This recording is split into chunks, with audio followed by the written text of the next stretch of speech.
Hi, boys and girls. Mrs. Hanson here. So, we have another story that goes along with our chapter. Remember, yesterday we read As a Tiger Grows Up, or A Tiger Grows Up. That's what we read. And we learned about some facts about tigers and they grow up and what they do as they're growing up that they weren't able to do before. And that was called an informational text. Well, the story that we're going to read today is called Leo the Late Bloomer. And Leo the Late Bloomer is actually a fiction. So the book we read yesterday was nonfiction, and that was informational text that we were able to learn more about Bengal tigers. Well, Leo the Late Bloomer is called a fantasy.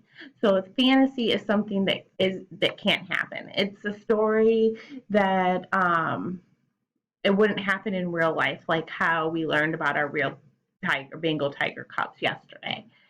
So while we're reading, I want you guys to listen to the story, think about why it's a fantasy and why it's fiction and not nonfiction like we read yesterday.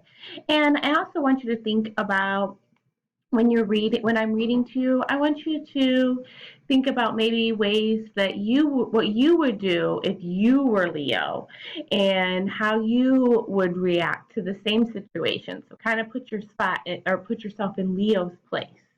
So that's what I want you to do today when I'm reading. And I'm going to tell you guys a couple vocabulary words that you're going to hear while we're listening to the story that you may not know. So, like our title is called Leo the Late Bloomer. So, what is a bloomer? So, the first word we have is bloomer, and it's someone who is suddenly able to do new things well. So, when they say a late bloomer, they might take a little bit longer to do something than other people. So, you might have like all of your friends might be able to do something, and you might not yet, and you will eventually. That might mean you're a little late bloomer on that. So, a bloomer means that you're able to do something well. Patience. So we always talk about being patient, and Mrs. Hanson's being patient, and you guys being patient. So patience means the ability to wait in a relaxed way without complaining. So patience is something that I think is hard for everybody sometimes. Our next word is signs. So when we're talking about signs, it's in this story, it's talking about hints or clues that mean something is about to happen. So it might be a hint or a clue. Remember, we talk about context clues. So you're going to hear the word signs, and that's going to mean hints or clues that something's going to happen. And then our last word is sloppy. Have you guys ever heard sloppy? Like, oh, your handwriting's sloppy, or oh, your mess is sloppy, or your room is sloppy or messy. So sloppy means messy. Oh, my hair looks really sloppy today. It's just a messy hair day. So you'll hear those words in the story, so I just want to make sure that you guys knew what those meant. So Leo the Late Bloomer is by Robert Cross and pictures by Jose Orrego. So the author is Robert, and then our pictures or our illustrator is Jose. All right, let's see what Leo the Late Bloomer is all about. Oops, I always do that for some reason. So here we have our table of contents. So we have Leo the Late Bloomer starts at page 2. And then right down here we have what can a baby animal do on page 31. So when we get done with our story, we'll see what that's all about as well. So we're just going to go right to our story. So we're going to look for page 2. See, it always does that. And so we can see right down, well, right here would be page 2, and this is page 3. Leo couldn't do anything right. Oh no, it looks like he's tangled in something. He couldn't read. He couldn't write, and he couldn't draw. Oh, see, Owl right here wrote his name Owl, elephant, snake, clover, must be a type of bird, and crocodile. And then Leo just wrote scribbles for his name. He can't write. He was a sloppy eater, and he never said a word. Look at that highlighted yellow word. That's one of our new sight words. So he is a little sad, isn't he? Because everybody else is doing things that he can't do. "What's the matter with Leo?" asked Leo's father. "Nothing," said Leo's mother. "Leo is just a late bloomer." Better late than never, thought Leo's father. So now we're talking about fantasy. Why is this fantasy? Are tigers able to talk? No, they can't. They might make different noises like a growl or a roar, but they don't really talk, just like they don't read and they don't write. So this is why Leo the late bloomer is a fantasy. Every day, Leo's father watched him for signs of blooming. Remember, signs mean clues. So he's looking to see if Leo is going to start to bloom and be able to do everything else the other animals are able to do.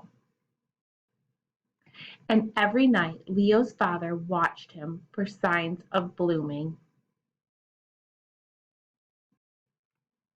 "Are you sure Leo's a bloomer?" asked Leo's father. "Patience," said Leo's mother. "A watched bloomer doesn't bloom." So he's saying, maybe if you don't watch him, maybe he'll do it. Maybe he'll start doing things on his own. So Leo's father watched television instead of Leo. Now look at that picture. Does it look like he is really watching TV? He is peeking around that chair watching Leo now, isn't he? Silly goose or silly tiger. The snows came. Leo's father wasn't watching, but Leo still wasn't blooming. See, they're all making different animals and stuff with the snow, and Leo's just looks like he's chasing a bunny. Look at Leo's father down there in a little hole. The trees budded. Leo's father wasn't watching, but Leo still wasn't blooming.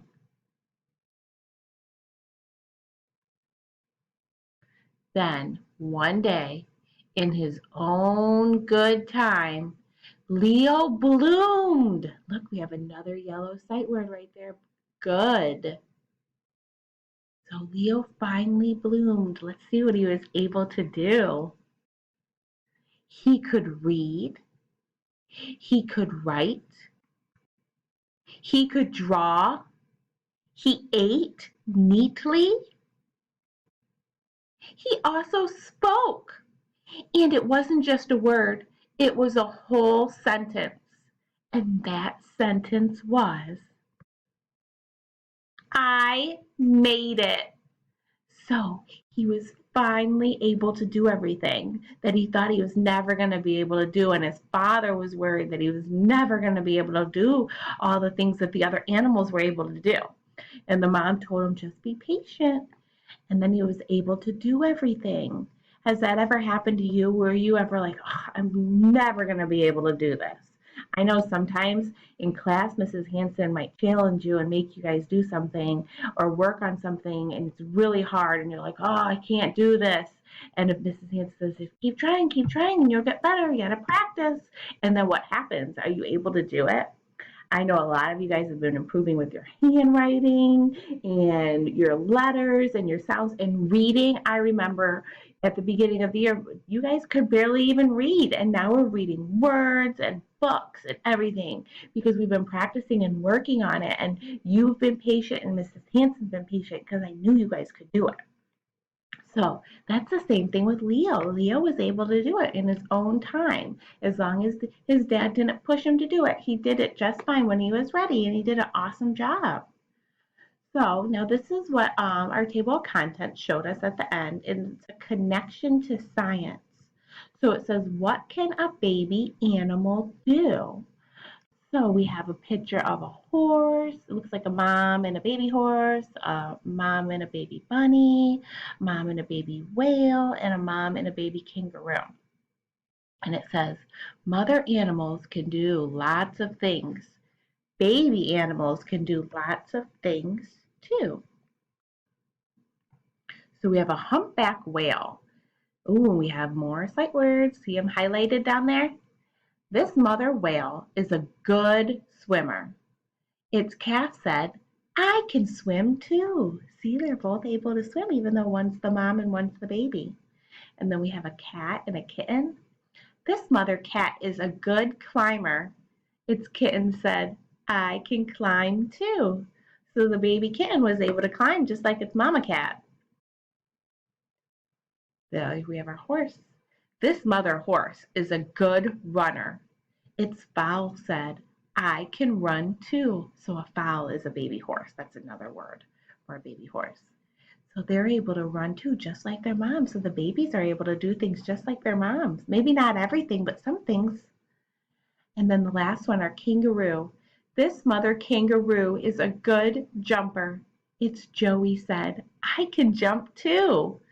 So a baby Joey is a baby kangaroo. So they can jump just like their mom. So the babies are able to do a lot of things just like their the grown up animals. So I thought that was really cute, and I liked learning a little. We got to see some real animals. See, these are real animals.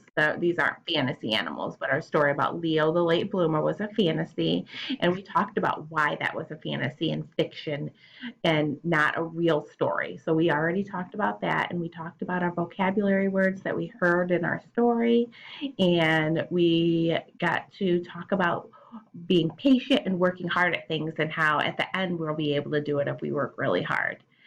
So I hope you guys love that story. I thought it was really cute and I hope to talk to you guys soon.